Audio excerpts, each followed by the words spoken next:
Hey watch friends, today we're going to be taking a look at an all-new model from Feynman. This is their One version 2. So despite the nomenclature of being One version 2, we'll see elements that carry over from the original One, which was the debut offering for the brand back in, I believe, 2018.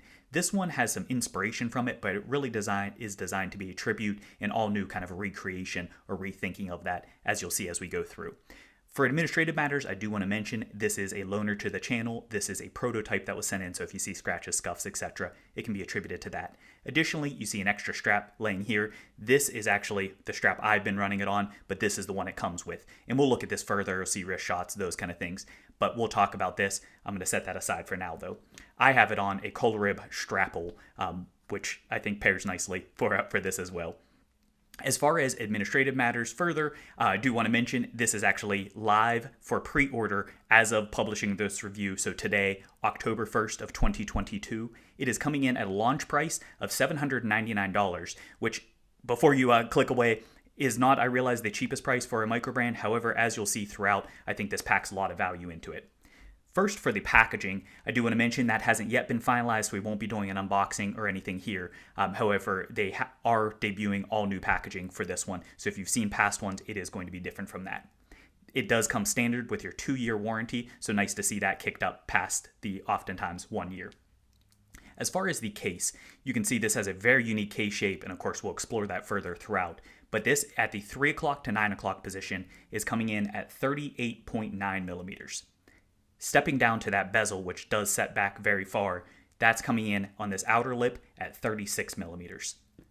These straps are going to be nice and versatile. They're 20 millimeters, hence you can see I was able to throw on my strapple here. The lug to lug is coming in at 46 millimeters. And while we're in that profile view, the total thickness is coming in at 11.5 millimeters, and that is including this flat sapphire crystal, which does feature inner AR coating as well. As for the movement, and we'll of course explore this further as well, this is coming with a great workhorse movement. It is an ETA 7001, nice storied movement, one that I personally like a lot if you've seen some of the past offerings, which we'll look at in some comparison footage. But more importantly, this actually features the top grade 7001, which in this particular instance is regulated to 5 positions. So excellent there, and again, I think befitting the price for this, so great features there. The water resistance is coming in at 50 meters or 5 atmospheres water resistance. Certainly not one you're going to jump into a pool with, but I think it's adequate to the style. I always like to see at least 100 meters on the majority of watches. However, for this, understanding this is intended to be a dress watch, it has at least your splash water resistance. It's got a little something going on.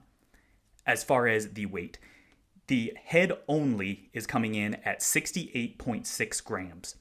On the factory strap that we saw a moment ago, that kicks it up to 79.5 grams. So really, in keeping with the overall style, it's a watch that I think can easily disappear on the wrist. It is, I think, well balanced, and you'd want that because you're wearing it on a strap here, so you don't want a ton of weight in the actual head itself. But I think it's very much in keeping with the style of this, again, of being a dressier leaning watch. All right, so now that we have the basic specs out of the way, let's go ahead and take a look at some of the deeper features. First, for the colors. This is going to be available in 3 colors. There's the Founders version that we're looking at today, which is, of course, a green coloration with gilt accents. There's additionally, my personal favorite, a white version that has blued hardware. And then speaking of blued, there's also a blue version that has offsetting, kind of contrasting accents for that as well. Great options all the way around. Each of these, though, is going to have a similar attribute, and that is loads of depth and loads of layers, you're going to see texture abounding on this. And starting kind of working out from the concentric circles, the inner portion, which is the deepest section, that has kind of like a basket weave guilloche, and you can really just get sucked into looking at this dial. Kicking out to the subdial, which is at the 7 o'clock position, that's your running second hand. That, with being a 7001, doesn't have hacking. However, of course, this is a hand wind movement if you're not familiar with the 7001. So you can get that beating that way. This is kind of a tripled layer subdial though. You have the full depth, which carries through from the center dial. Then it kind of kicks out to an outer layer where you have your 5-second increments that are marked with hashes. And then kicking out to the next layer, you have a raised ring around it that's set back a little further than the outer perimeter, but gives you a nice, again, additional depth and texture there. Shifting over to the outer ring where you have your indexes applied, this has what I would refer to as like a checkering pattern for that. So that isn't going to be the same as the intersection and gives you just even more intrigue to look at there. And then as you go out to the furthest perimeter, that has a smooth texture for your chapter ring, which I think lends to great legibility. You can see those hashes very easily as you're looking across the watch, and I think nice touch and accents and chosen there. Shifting over to the hardware. The hardware on this, for the actual hour and minute hand, they are skeletonized, and they're what I would describe as being kind of like a custom arrow hand for that. It actually reminds me almost like something you would see from Ming. So I think those are great looking and nice touch there. The sub-dial second hand, that is their signature lizard tail. So that's kind of that squiggle line that looks like something anatomical as well. But that's what you're looking at there for that. But that is their lizard tail, and that's designed to symbolize the lizard tail still moving even when it's separated. The actual markers themselves, which are going to be applied indexes all the way around, those are trapezoidal, and they're going to be uniformly applied in all positions with the exception of the 6, 7, and 8 markers, which those are stepped down. You can see the 6 and the 8 are going to be uniformly stepped down to each other, and then you have the 7 o'clock that is the smallest to make room for that sub-dial while still having the markers present. As you can see here, there isn't going to be any lume that is applied to this, which I think, again, is in keeping with the style. So sorry for anyone who's either a lume junkie or looking for some nighttime legibility. This isn't going to have it for you, but otherwise I do think it keeps with the overall design. As far as the bezel, as we already saw, the bezel on this is stepped back. It has a very deep slope to it, and it actually is a very tall bezel as well, and we'll talk about that further as we go through. Just like the rest of it, it is going to be highly polished, so you have a complete mirror reflection all the way around with that bezel. And then the crystal itself, you can see, does sit just slightly proud. It is definitely up above where you're going to hit that before you hit the actual bezel itself if you're hitting straight on, but it's not very high like you would get from a box crystal like another one we'll look at. As far as the case, this is really one of the most unique aspects of this, and there's a lot of unique things here, so that's saying a lot. But this has really kind of almost like a cushion case as far as the overall silhouette, where it has nice curvature, nice flow all the way around as you go through. And again, that's going to be fully polished. But one of the big things with this is looking at those what are like a welded kind of appearance for the lugs themselves. So you can see very seamlessly integrated, very clean accents there. And it gives kind of like a horn, or they would describe it as a teardrop effect coming off of there, which gives this just such a unique look overall. Plus, of course, the other aspects that we've been talking about throughout. There's so many unique things going on here all the way around. Shifting over to the other side, you can see the crown is located at the 4 o'clock position, and it is very much a tapered type design there. The crown is coming in, it's very diminutive. It's only 4.7 millimeters. As you'd expect for this style, and especially with being a manual wind, this is just going to be a push-pull for the crown on that one. As we already looked at, it is very heavily tapered. It does have nice texture, nice depth to that, so it's easy enough to grip a hold of in terms of the texture, but again, we'll talk about that further. And it is signed on the outer surface as well. And again, as you'd expect at this point, polished as well. It is a very subtle integration, and I think that's part of what they were going for, is in many respects, I think they were going for kind of a form over function aspect, as we'll talk about, though the function's not bad either. As far as the case back, the case back on this is a screwed construction, so a screw-in construction, not an actual screwed case back, so held in with screws, I guess, would be an easier way to put it. It has, across the entire back area, it has a very expansive exhibition case back. So this actually goes to even the outer perimeters there, so even more than it otherwise would readily look like with having that full exhibition back. The layers do continue here. You have the crystal is actually set down into that, and then with the 7001 being a relatively small movement, it's set down at another layer for that as well. And additionally, you can see this is beautifully decorated. You've got nice blued screws as you look through there, really nice accent touches, and I think just great looking. Have Geneva striping, the blued accents, everything you'd expect from a highly decorated 7001 movement, and I think very well done. All right, so bringing back in the actual strap itself, this comes with a bespoke strap. These are handmade straps from Yi Leather. This is a lizard for the material on this, and as you can see, it has a contrast stitching. Each of these variants is going to be color matched to the dial itself, and that includes the color match. You can see here the guild matches with the markers as well. The buckle is polished and signed, and again, it is going to be a unique shape for that. Unfortunately, there are no quick release spring bars. That's something I'd like to see there, but here's a look at the inner side as well, so you can see what the lining looks like. Nice quality overall, though again, I personally been running this on this Kolareb Strapple.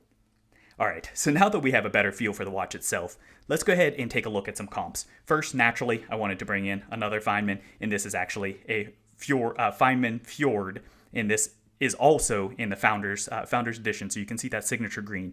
And this gives you an idea of kind of the difference in coloration. You can see it's a very similar hue between these two. However, this one is more of an iridescent, satiny, with a kind of sunburst effect. And you can see this is just a very different look with all that texture. I think it's a great idea that they, in many respects, subdued this because there's so much going on. Otherwise, I think it would have gotten to be too busy. But this doesn't distract or take away and just allows you to enjoy all of that texture and depth that's going on there. But additionally, I wanted to bring in, this is another ETA 7001 movement watch, and it's one that I personally really enjoy. This is the Zelos Nova, and we'll look at this for some different aspects. You can see different sub-dial location, but both of these are going to be 7001 movements. And this just gives you an idea as far as the sizing. These ones are spec'd similarly as far as the stated specs, but you can see because of this setback bezel and everything, this does definitely have more dial presence to it overall, though this definitely has more case presence as well. All right, so now that we have all that out of the way, let's go ahead and wrap things up. We can look at the positives, some critiques, and I do have a few, as well as the overall summary. First, for the positives, we've talked a lot about it. That dial is so captivating. You really can get sucked into this just looking at the intricacies, all of the delicate application that is throughout here, all of the textures, really, really nice. And I have absolutely loved gazing at this thing. That's great. As far as the design itself, they have wonderful originality. At the end of the day, and as we'll talk about as we go through, it's a design that isn't necessarily going to be for everybody, but there's no denying it is signature to the brand. Feynman has their own unique style, and it permeates all their designs, and I really respect and appreciate that. The handset, for me personally, again, this is one that I absolutely love. I think that skeletonized handset, I think it's highly legible, while at the same time really being attractive, much the way that Ming's are as well. So I think that's a nice touch. The movement, I'm a big fan of the 7001, even though it doesn't have hacking for it, which certainly would be nice. It's a vintage inspired movement. It's reliable, just great movement all the way around. Can't complain there. And then going with the top grade, can't beat that in 5-position regulation. The price, as we already talked about, at launch is $799. I think is actually very reasonable for what you're getting. For the overall finishing, for the quality of the components, all of those kind of things, I think you get a lot for the money, even though it's not the cheapest one. As far as some of the critiques, we already touched upon it under the positive section, and that is, as is always the case with Feynman, it's really going to be a polarizing style. I realize this isn't going to be for everybody. You're either, in many respects, going to love it or you're going to hate it, but that being said, they are unquestionably a unique overall styling for that, but I do want to acknowledge that. I realize there's going to be people who don't necessarily care for the design because it is so unique. Crown manipulation, as we already talked about a little bit earlier, it isn't bad. Let's check that out. So this is winding. You can see it really isn't too bad to grip. That being said, it is a heavy taper. It is a small crown. It's located at the fore. You're close to the lugs. All of those kind of things. So I will say, be prepared. It's not the easiest crown in the world to manipulate. And yes, with being a manual wind, that's a little less desirable. It can additionally be a little bit tough to get a hold of, but you can see not too bad there doing it in real time. But that being said, it isn't the easiest in the world. So I would be remiss if I didn't at least mention that. And then the thickness. It is by no means a thick watch. I mean, as you can see here, and bring back in the Zelos here. But looking at this next to the Nova, you can see for being a 7001, it is definitely on the thicker side for what I would expect. So certainly overall, it is not at all, again, a thick watch, but it is thick for a 7001. But again, that's owing to not only the overall style, they wanted this specific case design, they wanted to have that depth, so you needed to raise that bezel up through there so you could fit all those layers. So it's understandable as to why that's the case, but again, something that I want to acknowledge, it doesn't wear too largely on the wrist at all. Again, footprint small, and the overall thickness isn't too bad, again, just because of the 7001. All right, so where does that leave us?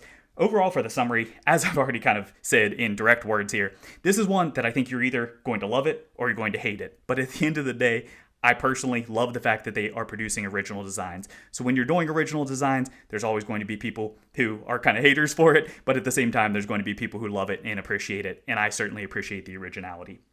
For the money, I think you're getting a great overall watch. I think the finishing is very respectable. Certainly, it is easily in keeping with the overall price point of $800, especially once you factor in this is using top-notch components throughout, using the highest grade 7001, which is already not a cheap movement to begin with. Across the board, I think you're getting your money's worth with this one. Bespoke kind of accents there with the custom leather, all those kind of good things. All right, so I hope this video has been helpful for you if you're considering picking one of these up. Again, this is live as of today. We'll have a link to their website down in the description.